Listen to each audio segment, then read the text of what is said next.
the definition of perfect, more or less, is having all of the essential, necessary, or desirable ingredients or components, something along that line, depending on the dictionary you choose to look at. Well, if we take that definition, we're all perfect with what we have today. Hey everyone, this is Give Us It Podcast. We are up in the mountains, and where we bring businesses together, we bring people and the connection, ergonomics, all of it together in one. You can listen to the episodes, get some key insights for you and your business today. We're up at the Kiln Cabin up at Sundance, a place where I got to not just meet Bryan, because I met Bryan in Tribe House, but Bryan Pope put together and has for many years, from what I understand, this amazing time with an experience where people get to come up. Most of them are business owners, and they get to talk to each other, ride up to the top of the mountain, have lunch. It was pretty amazing because I got to do it earlier this year, which is really amazing. Ironically, we're back up at Sundance, a place you love, and I just want to say thanks for being here too. I bet you, thanks for having me. Yeah. And Bryan Pope, for me, in Tribe House, newer to Tribe House in general, we got into this group setting. I want to call it a little mastermind, but there was 8 of us, I think. I don't remember exactly. They call them a pod. Yeah, pods. There, yeah. And we started talking about a bunch of different things. And Bryan actually came up with the idea to name the podcast called Give Us It, where we actually care about the way you sit. Now, there are a couple swear words may have been mixed in there, but yeah, just kidding. We give a sit about a lot of things, not just chairs. Yes. But Bryan, thanks for being here. And I just want you to introduce yourself, and then how do you help people? What does that look like? Okay. So you've already said my name is Bryan Waldon Pope. What I do to help people most of the time is I love working with intentional difference makers, people who aren't necessarily in the impact space as far as what their organization does at its core, but who understand they have the opportunity to make a real impact with their people internally and externally in everything that they do, regardless of the industry they're in, or whether they're a school, government organization, family, any type of organization. And I enjoy helping these intentional difference makers really amplify their impact by creating unstoppable cultures, places where people thrive, where they get to transcend traditional organizational practices and see results that most people only dream about, that they maybe even think aren't possible, and have those things happen much quicker than they do typically. So my background's in turnarounds. Spent a lot of years buying troubled companies, turning them around, pumping them up, selling them off, and so forth. And our secret sauce very much was this framework that we developed, and now I spend my time sharing that with others so they can do the same things in their organizations.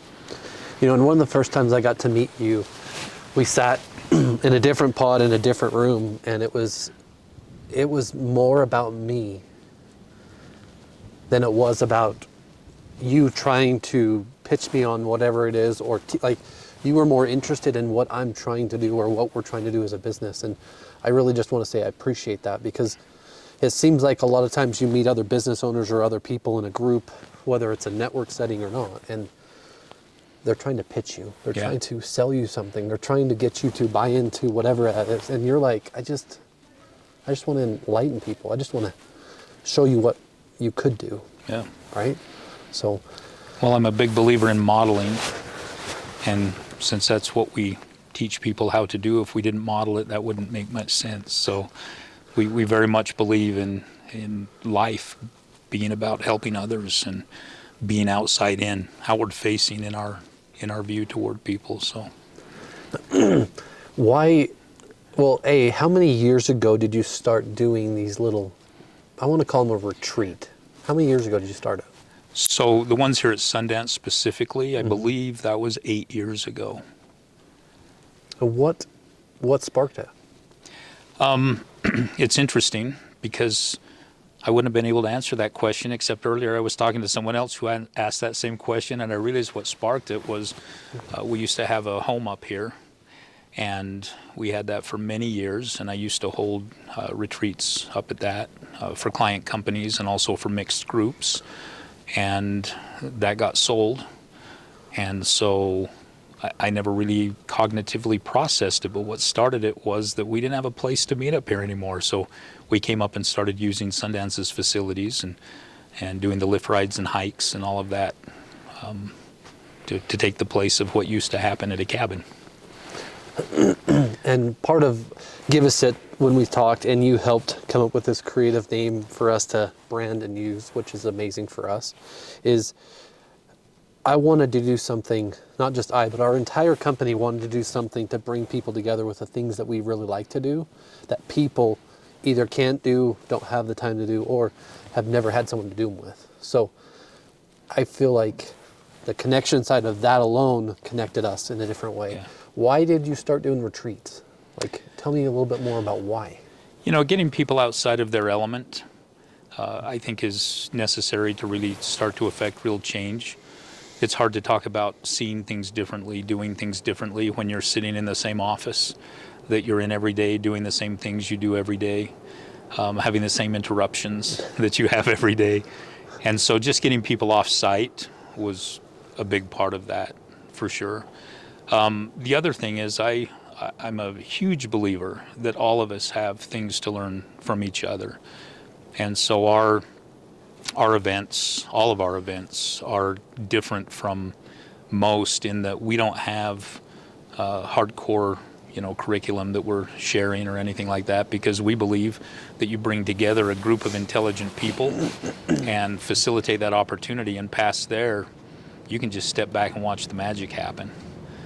And so it's just fun to do that and to see, what we learn from other people in that process.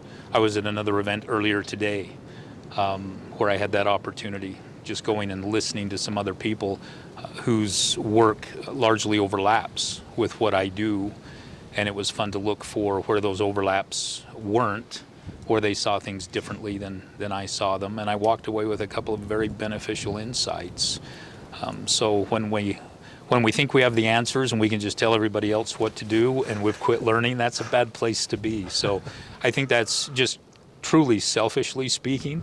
I think that's a big reason that I do those, is because I want to hear what other people know. I want to learn from their experiences. Yeah, and, I didn't know what to think about the first time I think I met you. The hair, I love the hair. Remind me of a singer. I don't need to name the singer, but there was some calming and or connection that felt like I'm mostly feelings. I think a lot of people are, right? But there's something about you, especially how you carry, how you talk, and how you interact with people, that has not just probably helped you in life, but it's probably helped with the business turnarounds and everything that you've done in your career, all these other events and stuff that you guys put together, correct?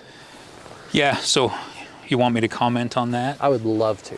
So it's good you and I didn't know each other 20 years ago, because we might not be sitting here today. I think I've always had a true love for people at my core. But I'm also, I don't know, I'll use the term the good son. I think that probably means the same thing to most people, in that I was taught and trained and did what I was told, how I was told, when I was told. And a lot of it went against things that I really do feel and believe, but it's what I thought everybody did and what you were supposed to do, so I did it. And I went through a very long and painful experience for about 8 years, a slow motion train wreck, crash and burn, that made me rethink my life and my relationship with people and why I do what I do, and really made me start seeing some things very differently. And it was during that whole time that really changed. And one of the big changes, just to get down to the specific on that, is that one of the things I'd always been taught was this top-down, mentality.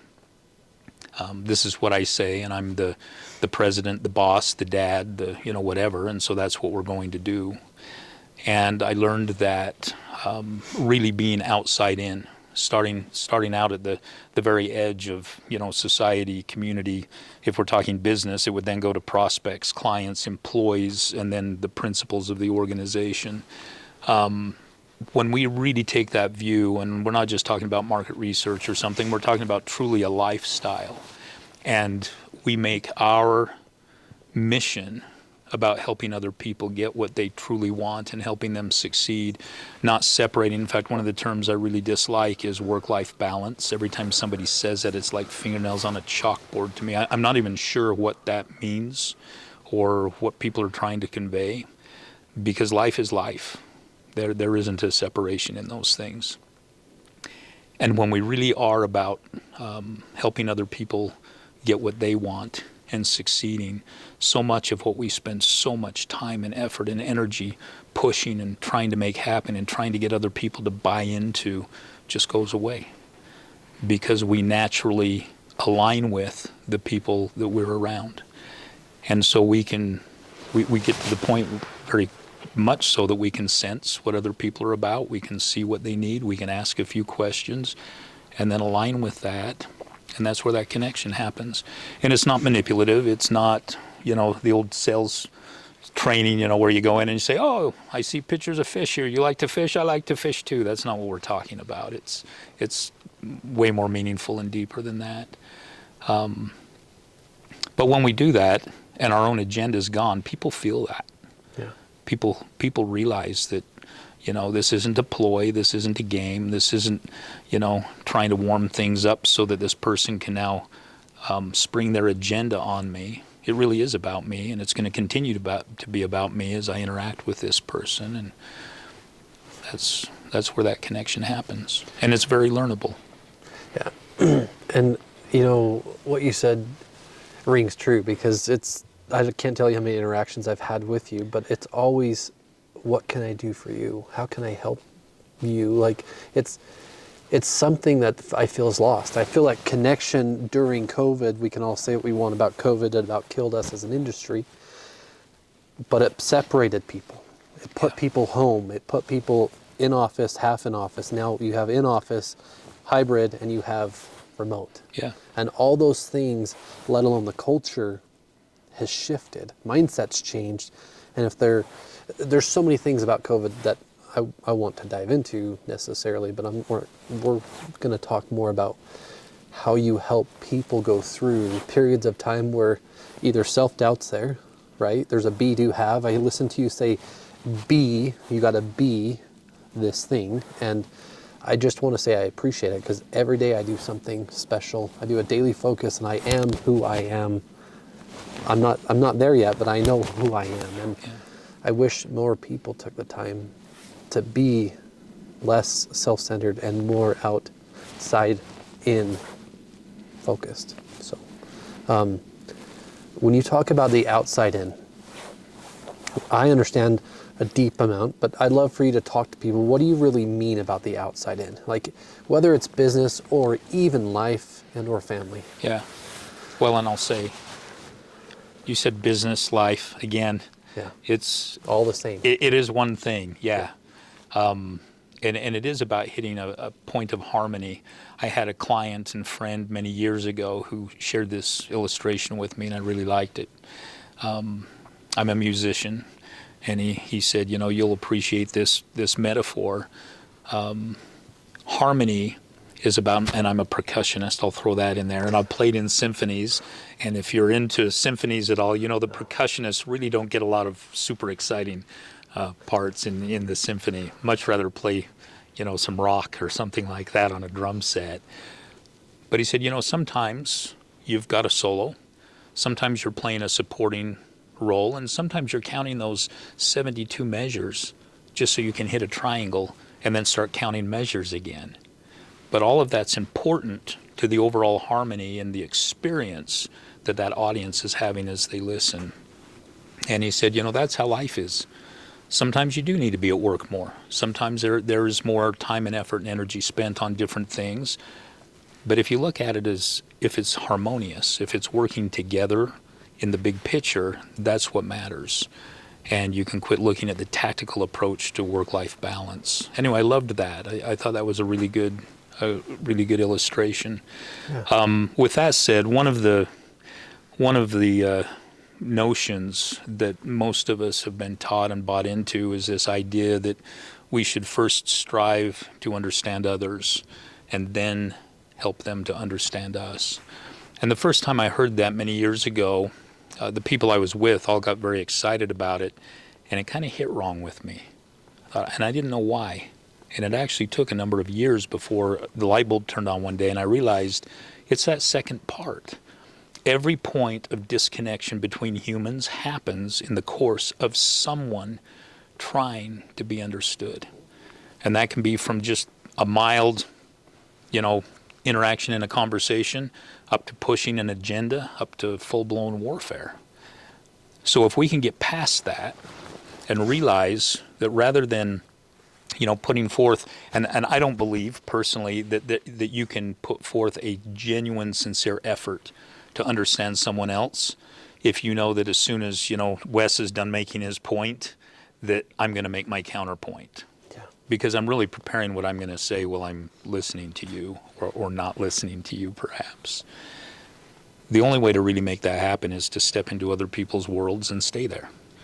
Interact from within their paradigms. Speak the language they speak. Share those things that they understand and help facilitate their journey in getting what they want out of life. It was a beautiful day. This was one of those light bulb moments for me. One day in the middle of my not so wonderful 8 years that I referred to, that I was trying very hard to make my point as to why I was right and another party was wrong. And I had a lightning bolt moment that no one needs to understand me in order to live a complete, happy, fulfilled life. And I stepped back and thought about that, and I thought, well, that's not true. I mean, I'm married, and happily so. Surely my wife needs to understand me. And the more I thought through, it was like, no, it's true. No one needs to understand us, not one soul, in order to live a completely happy and fulfilled life. What they need to understand, what we all need to understand, is ourselves, our visions, our dreams, our goals, the resources available to us to transform those into our reality. So when we become facilitators of that journey for other people, and that's all we do, a magical thing happens, and that is that people start understanding us better than they ever would if we were trying to be understood, because they understand the one thing that matters, and that is that we are about them. And when it comes to human connection, what else matters? That's it. It's truly that simple. Now, it's not necessarily easy to get to the point that you're able to do that with the way we've all been trained, but it's truly that simple. And, a coach that I've had who's an amazing person and believes in the be, do, have, believes in getting yourself to the right point to where then you can actually help others because you're doing it out of the free will just to help, not with the agenda behind it. Yeah. He talks about trained, taught, and educated as a child from your parents. And what I hear in my mind thinking it is if we could do this, what you're talking about with businesses, we could do it with generations of children, of people. Absolutely. It doesn't just, like you said, and I want to point out when you said life, business, everyone can view it how they want, right? For me, it's all together because I love every day, and it doesn't matter if I'm working, it doesn't matter if I'm home, it doesn't matter what I'm doing, it doesn't matter if I'm even sitting here in the cold with you. I just love the interaction. I love the people, and I love the real and raw part of who you are. So. Yeah. Thank you. Yeah. On your point about being, it's interesting. I've had this comment from many people as I've had these conversations over the years. They more or less say, I'm excited to be at a point where my needs are taken care of so that I can be more outward facing. And you and I had this conversation a few months ago, and I'll share it here too, lest anyone listening to this thinks that same thing. All of this happened for me in the deepest, You're fine. the deepest, darkest, lowest point in my life. So it wasn't that I had arrived and all of a sudden I could do things for other people. It was that I realized that what I had been taught, what I had been trained with, wasn't working. It was fraught with conflict. It was fraught with with compromises and just things that were taking my energy, and that the answer, they're literally with nothing in a huge, deep, at the time, 8-digit financial hole, and everything in life teaming up against me, was to simply be. I didn't need to become anything else. I just needed to take what I understood and what I had today and act on it in calmness and peace, and be outward facing and be about other people, and that is good enough. And it's amazing to me, as I've worked with people, the transformation that I've seen in people who really feel like they don't have much to offer or anything to offer, because they're just a wage earner. They're just a mom. They're just a whatever student. They're just whatever you want to put in that blank there. And the reality is that is simply not true. As human beings, I mean, we are truly divine beings. And we have that opportunity to make huge differences in people's lives with what we have today. In fact, I love the definition of perfect. People talk about being perfect at some point, or, I want to perfect this or perfect that. The definition of perfect, more or less, is having all of the essential, necessary, or desirable ingredients or components, something along that line, depending on the dictionary you choose to look at. Well, if we take that definition, we're all perfect with what we have today. Yeah. Now, is that going to be added to? Is it going to continue to grow as we act on that? Of course it is.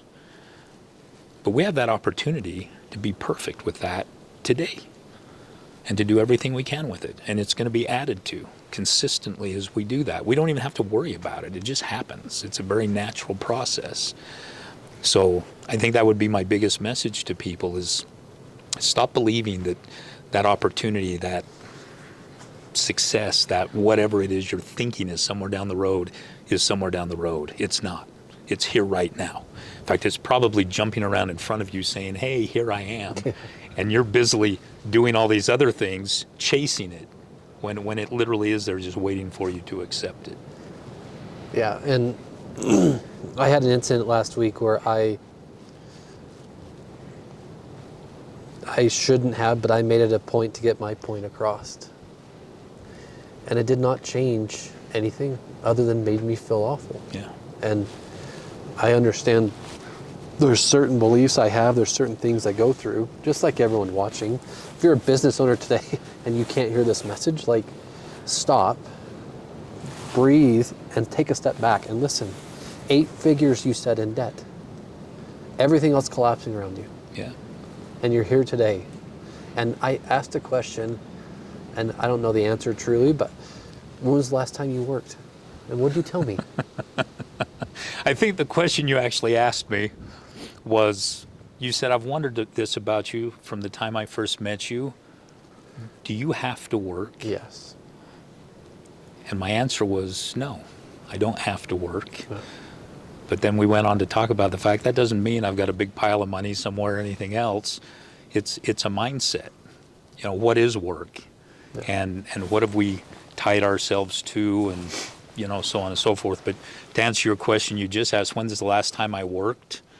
I worked really hard during that 8-year battle that I was in, and that's another mindset that I've changed there. I don't believe in battles anymore. I think that, in fact, we talk about, the battle between good and evil. I've come to a point that I believe fully there is no such thing. There is definitely a battle between evil and good. Evil is working itself 24/7 trying to tear good apart. Good just is, going back to this concept of being, good's too busy out making cool things happen to even notice that evil's there. It's just doing its thing. And when we can get to that point that we're doing that, we're just doing our thing, and we're letting that align us with the other people and resources and things that are in alignment with that, we're not working. We're just being. And it really is, the lines go away between work and personal time and family and community service and everything else, because it's all just us being who we are. And what we happen to be doing at the moment kind of becomes immaterial. And it's a lot of fun. So yeah. But then I guess you could ask the question too, when's the last time you played? And my answer would be the same. I haven't played for a long time either, I'm just being. And my mind's going so many different directions, but to the point of doing this podcast was easy because I love talking, like just a conversation I love, people I love. And then the mindset of, great, we're doing it. Alex, this is what we're doing. And she's like, okay, we need to do this, this, and this. So we're going. And then we start. And I'm like, anyone going to show up? Who's going to be here? And then I get the chance to do it. I get to meet amazing people like you. But then I get the chance to do what you also mentioned, which is why I'm saying it. Hey, will you be a part of our podcast? Who, me? I have nothing to say. Yeah. I'm like, the conversation we just had was worth someone here listening to. Like, you could you could impact someone's life today. Yeah. Isn't that crazy how we all do that to ourselves? Yeah. And we all do. Oh yeah. I am still as guilty of imposter syndrome as anyone else out there. How you combat it? How you get through it? What do you do as Bryan Waldon Pope? What does Bryan do? It's interesting. My biggest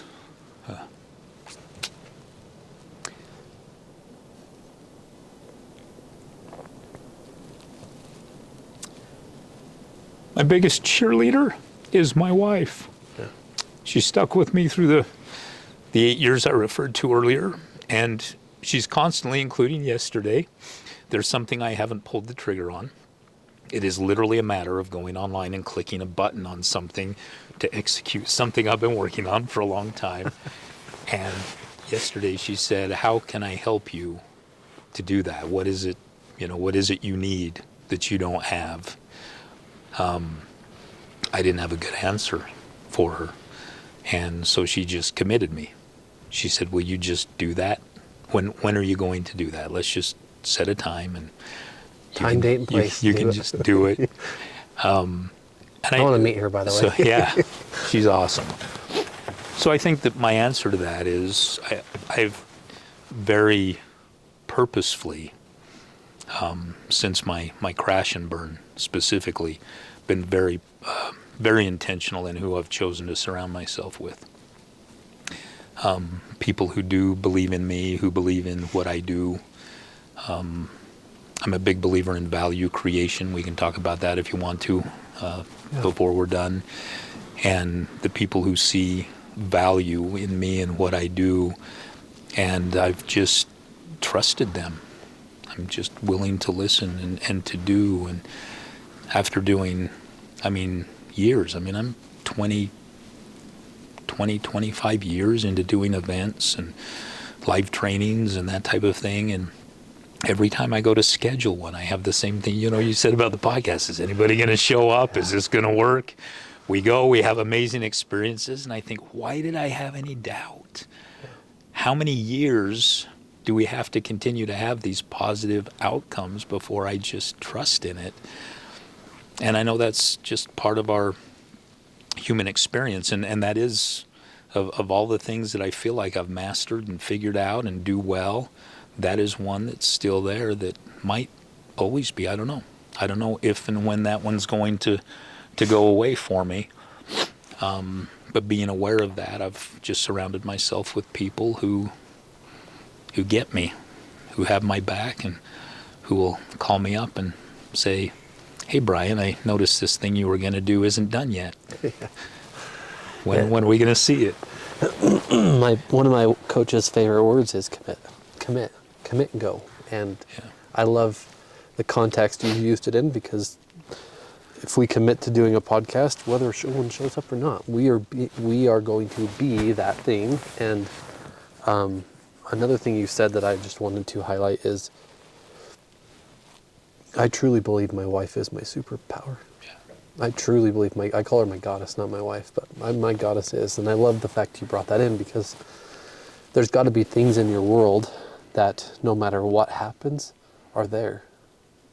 It's a constant. Yeah. And it's equally so. You're there for them and they're there for you, right? with no tangibles, like nothing. I don't need this out of it. He doesn't need this out of it, and it's just there. It's a support system that you've built, kind of like you're outside in. Like you've built a support system of people, like you just said, the accountability partner or the commitment partner. And more than anything, Bryan, are you okay? Bryan, let's go. Like just so people understand, turnaround of a business, correct? Yeah, so basically taking a business, it's anywhere from struggling significantly to dead, and turning it around, pumping it up, selling it off, parting it out and selling it off, whatever, the ultimate goal is for that business. It's something that my dad did. That's how I got into it. And I don't know how much of this was, and he's been gone now for 19 years, so I can't ask him, and I didn't think to ask him before he went. I don't know how much of this philosophy was his bullheaded rancher approach to life. There were two ways to do things, his way and the wrong way. And so that's what I was raised with. And I love the guy. None of that's meant negatively. Oh, that's okay. But when we did turnarounds, he would not take investor money. We only would do a bank loan if there was a specific need, path, something that loan was specifically attached to a result that it was going to have. So it was never working capital money or any of that type of thing. In most turnarounds, somebody comes in with a capital infusion. That's a big part of it, and they infuse the capital along with putting the systems together and everything else. So I don't know how much of this was just his bullheadedness, how much of it was a game, because he was definitely a guy who loved the game. But we would do these turnarounds with very little capital infusion, and whatever went in was out of our own pockets. And there was a reason I was sharing all of that, and now I forgot what the original question was. So the value, value creation. Mm-hmm. So what I learned very early on was to go in and look at people, intellectual property, existing inventory, connections, client base, all these things, and see the value in those that most people wouldn't see because it wasn't cash in the bank. And look at how we could leverage that value, how we could combine things, and one of the things I became very good at was looking at other industries we had worked in and seeing where an asset there could be connected to an asset over here, or knowledge, or which I guess is an asset as well, and create new value that didn't exist. So not only leveraging existing value, but creating new value without cash being the entry point.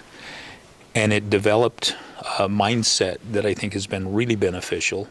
In another episode, you were talking to Mike, and there was a conversation that started where you started talking about value and some of those things. And I don't remember if it was you or Mike who said it, but one of you talked about that value isn't always money. Sometimes it's a knowledge exchange or something like that. I believe that when we start anything, and I'm talking anything from, what do you want to do for dinner tonight, to a family vacation, to a business decision or anything else, if we can step back and start with value, why are we doing this to begin with? What value are we going to create in the process? What existing value do we have that can be invested to make that thing happen? And right on down the line, with no view toward money, it's amazing not only how often we see that we have opportunities that we would have dismissed if we would have said, I need $200,000 to go do X. But also in the process, with that mindset, the things we see that we would not have seen in that journey if we had just pulled that 200 grand out of the bank and done it the way most people do it, because our focus would have all been on the financial plan and all of those things, and we would have walked right past these other value creation opportunities in the process. Now, that's not to say money's not important. It's not to say financial planning is important. Obviously, all those things are. When we start, however, with that focus on value and let money as a token of value, which is all it is, for exchange purposes, fit into that, it's amazing what we find we can do that otherwise would have, gone away. I had a situation recently, It was this calendar year. Things kind of started to slow down in some industries. And had a gentleman come and talk to me who basically said, we need, and he gave a number, it was a 7-digit number. We need this in X amount of time or we're done.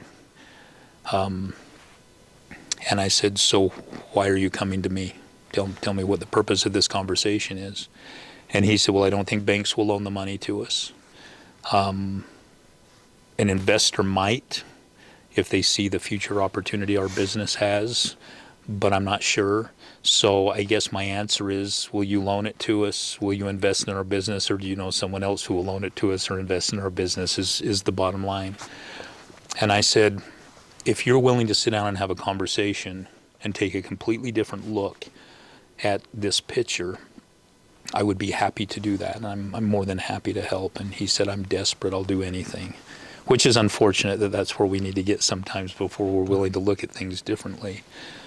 We sat down, and in a couple of hours, we whittled off about 40% of the amount he thought he needed, because of the things that they were going to take care of truly did not need to be addressed. They were anxiety-inducing, no question, but they did not need to be addressed in the time frame that he was feeling like they needed to be. The rest of it, we looked, just as I would in any turnaround. We looked at the value that was existing in the relationships, in the business, in different areas. We looked all the way down to the end of the road at what the outcome was we were trying to accomplish with each of those things, and reverse engineered those to where we were today. And when you do that, you end up with multiple potential, doors into the situation instead of just the one door you were seeing.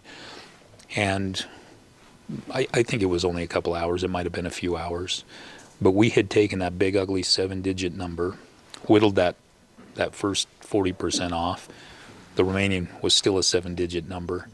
And we got it down to the point that it was a 5-digit number. So just tens of thousands of dollars that we needed in cash to address some things that I could not see another way to address. Everything else, there was an alternative plan. He went, carried this out successfully, came back to me it was about a week after the time frame he had indicated that they were going to be done if they couldn't get this money. And he was very emotional. And he said, thank you so much. Not only did this work, but we now do not have this big loan to repay. We didn't give away this big chunk of our business to an investor. And he said, the part that he said, I'm excited about it and kicking myself over it at the same time, because I realized my wasted opportunities in years past. We saw many opportunities in that process that we would not have seen if we had got the loan and just carried our plan out. That's a kind of an extreme story, but when we live with that value first approach in everything we look at, it just changes the picture. And earlier when we were talking, when we first got up here to this kiln cabin, which is amazing, needs to be a little warmer, but amazing. You started off with a story about an employee, a woman who didn't have a spouse, single mom, Yeah. kids. And when you tell the story of what you just said, and you created this value by allowing, not allowing her, but allowing the business to work with her schedule, it created value for her and it created value for you. So it means a lot more when you understand the bigger picture, right? And you don't get stuck in the mundane financial side. Like the outside approach in what you're saying makes sense. Yeah. It makes so much sense. It does. And we get stuck. Another term I do not like is best practices. Every time I hear somebody talk about best practices and figuring out how we can employ best practices, my response to it, if I'm having a conversation with someone, is, so you're satisfied, because best practices, what's been proven, there's a ceiling. That's what's been proven can be done. So what you're telling me is you're okay with just going up and just bouncing off of that. You don't want anything better than that. Of course, people will say, well, no, we want something better. Well, then that isn't the way to do it. Yeah. You can't do things the way other people have done them and somehow expect to have something better than what they got out of the deal. And when you really apply these principles and this framework that we've developed to innovation, that's one of the places it really excites me. In fact, on that, I think I've shared this with you before, but just real quickly, I was in my early 30s when I did the turnaround. This one I did on my own. It ended up becoming a very successful company. It was the most profitable company in the entire country in our sector in the chemical and petroleum industry. I was not liked in that industry. I wasn't from the industry. Everybody else was old family money. They did not want me there in any way. And it was interesting to me how painfully simple it was to go out and have these conversations with the existing client base and others in the industry, with the employees, and look at what they really wanted and simply support them in getting what they wanted, and not just with regard to the products and services we did, but just in life, and how they became so fiercely loyal and made all of this happen. They're the ones who brought the answers. They're the ones who brought everything. I ended up putting those together and seeing a solution that I fashioned to address what ended up being our big money maker. But it's such a different approach to creating value. And the value wasn't, I want to make a ton of money. The value was, I want every one of these people to succeed and to have fulfilled lives and get what they want out of life. And in my experience, you can't do that consistently and not succeed yourself. That's just like a universal law that you can't separate those two. It's impossible. Yeah. And there's someone I know that has said, don't ever forget the people. Feels like in some ways certain people forget other people as you grow a business, as you change, right? For someone who's running a business today, who has employees, and who is not optimizing the value that they can bring their employees, what would you say to them? Wow. How many more hours do we have? I mean, the sun's moving. I would say the number one thing, it is, and this is a what and not a how, and I will point that out because we don't have time to get into the how. But it really is doing what it takes to have that mindset shift. The only reason somebody forgets about the people as they grow is because it was inside out or top down to begin with. And as they feel like they don't need those people or those resources anymore, it's easy to just offload them in their mind. If you have truly built something from the outside in, those people are they are the systems, they are the product, they are the company, there is no way to walk away from them because, you can't, the mindset that gets you to that point, if this is your approach, the kind of person who's willing to do that would never be able to flip the switch and would never want to. And walk away from those people. I have been aware since we've done, mergers and acquisitions and sales of businesses and all, many situations over the years where when it comes payday time, that, somebody who had 10% of the company or whatever else gets, worked out of their piece of the pie. And that has always just straight up confused me.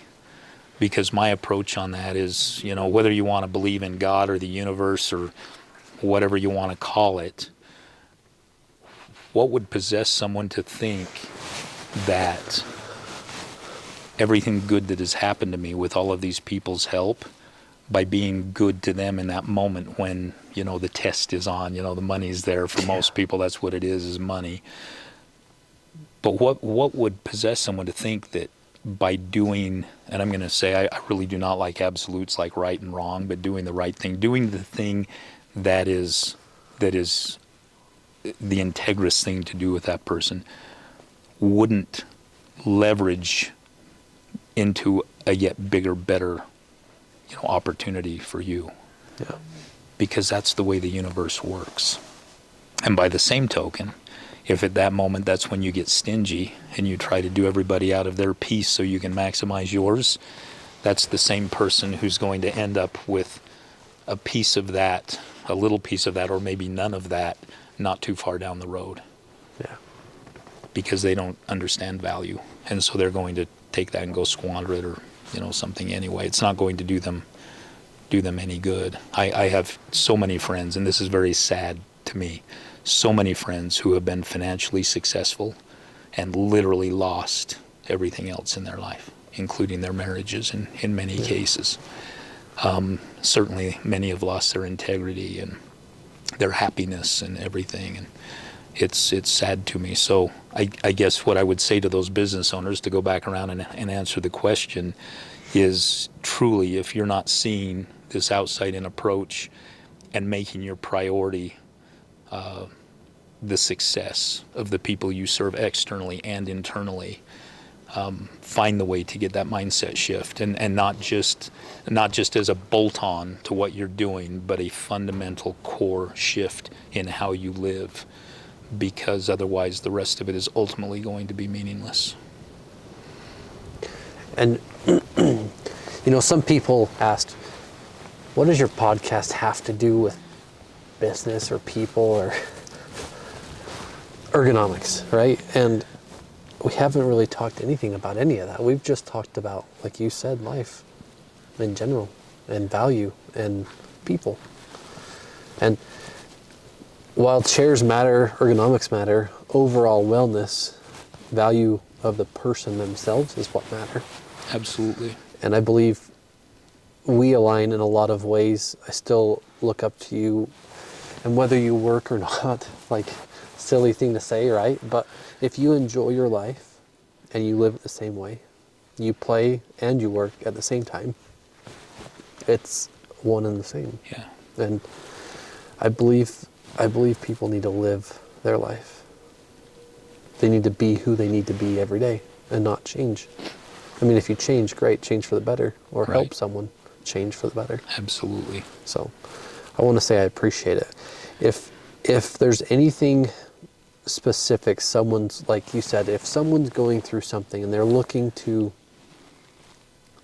they're struggling with their business today, and there's so many ways you can help, but they don't know the ways you can help, what would you say to someone looking for your service today?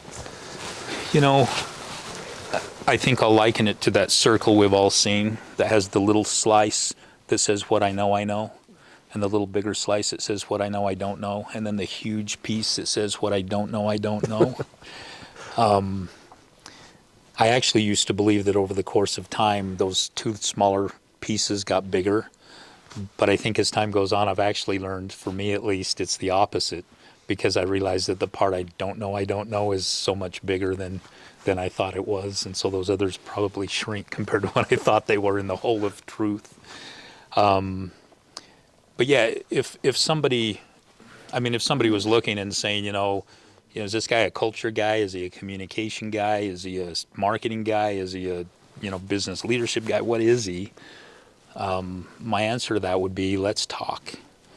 Because I might not know, but I might know who does know. But drilling down, getting into the conversation, seeing what somebody's concerned about, what's working, what's not, drilling down on that, peeling the layers away and seeing what's behind that. That is something I'm very good at. And whatever the answer is, whatever we arrive at, I guarantee we can get somebody on to the appropriate next step, whatever that next step is. And lest anybody think that that's some tricky thing that no matter where we go, it ends up as, hey, you need my services. Quite the opposite is true. I try to disqualify people and projects as much as possible and send people to where I really see the best solution for them, because I am, even though I don't work according to Wes, I am very busy. Yes.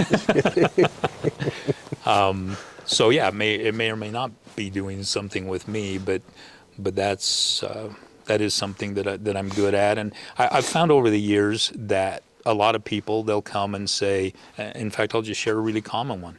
People will come and say, we need more customers. We need more revenue. And by the end of a conversation, a relatively brief conversation, what we'll find out is actually that's not what they need. What they really need is to look at some things internally in the business, and maybe some cost containment, and other things. I mean, who knows what it might be. There's so many possibilities. I shouldn't start naming them because I don't want to pigeonhole anything. But they find out that that's not the case at all. In fact, I'll share this experience fully generically, so that it's completely private in case the person it involves ever sees this. I had a situation once where we had planned a multi-day retreat to really dive into a business and work on these things. And we weren't probably 15 or 20 minutes into our first day together.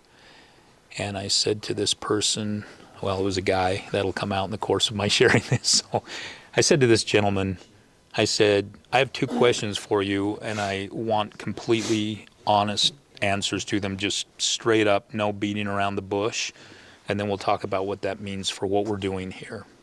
And he said, okay.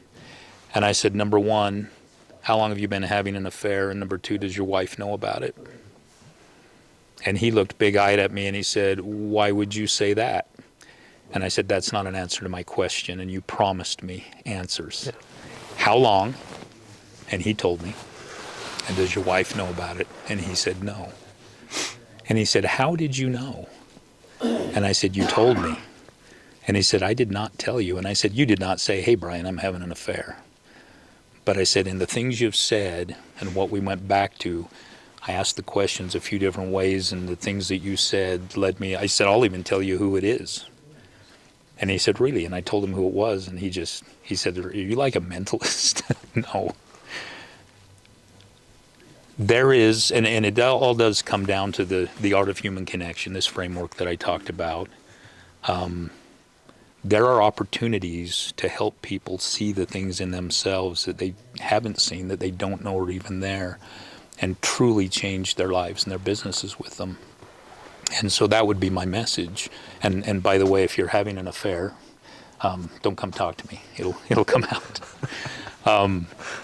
Just don't do that anymore. Oh, unless you want help with that. And if you do, I will, in all seriousness, I will be your advocate and help you with that if that's what you want. But that's what I would say. Quit trying to think that you know what the answer is. Quit trying to think that you know what you need. And let's talk and help you, not me, you peel back those layers and get down to where you can see what it is you really want, and what the gap is between where you're at and that, and then let's talk about the real way that you can get there. And it's unfortunate that that's something we're typically not really good at doing. And unfortunately, in the consultancy world, typically when you sit down with somebody, it doesn't matter, when you're a hammer, everything's a nail, right? Yeah. And so the solution's going to be whatever that person has to offer.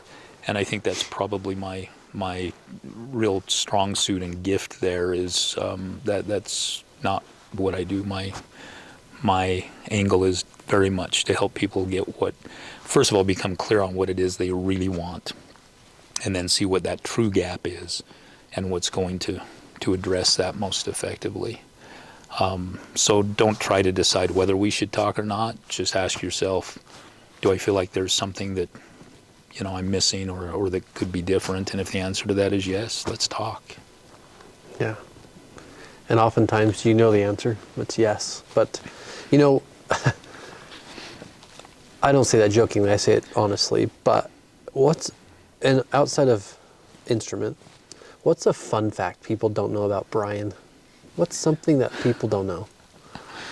A fun fact? Yeah. You said outside of instruments. What does that mean? Meaning outside of your playing, you're in a symphony, let's say. So playing on stage right before Van Halen in 1984 in Los Angeles doesn't count? Absolutely. It counts. 1984, is that what you said? Right at the height of their, yeah. Well, actually it was January of 84. No, it was 83. Anyway, it was right at the height of their... That's cool. Yeah. It was fun while we were playing. Eddie and Alex are right there in the audience watching. It was kind of cool. That's awesome. So, that's way yeah. Cool. Love to ski, love to ride my motorcycle. I ride adventure bikes, and I'm foolish enough to do that solo. I probably need to stop doing that, or get one of those little things that you hit and the helicopter comes and gets you. Yeah. Just be careful, would you? Yeah, definitely. And for anyone listening today that want to get a hold of Bryan, how do they do that? Probably the easiest way to get a hold of me is just to go to intentionaldifferencemakers.org, and there's just a contact button there, and you can click on that and send a message to me. Okay.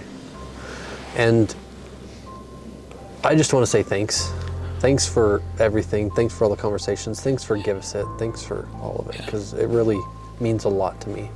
The time you spend means a lot. So well, thank you. I appreciate you. Thank you for having me here today, and for being the guy you are. I will say, you've said plenty about when we first met. Your energy and the vibe that you put off is very positive, and I very much feel connected to you, and I appreciate that very much. Thank you.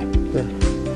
And guys, this is Wes and Bryan. This is Give Us It podcast. This is, again, fall series, and we cannot wait to get people out. If you want to be a part of something like this, you need to do your part to reach out. And if you want to get to know this guy on a personal level, reach out, because there's things in your life that you will change after talking to him.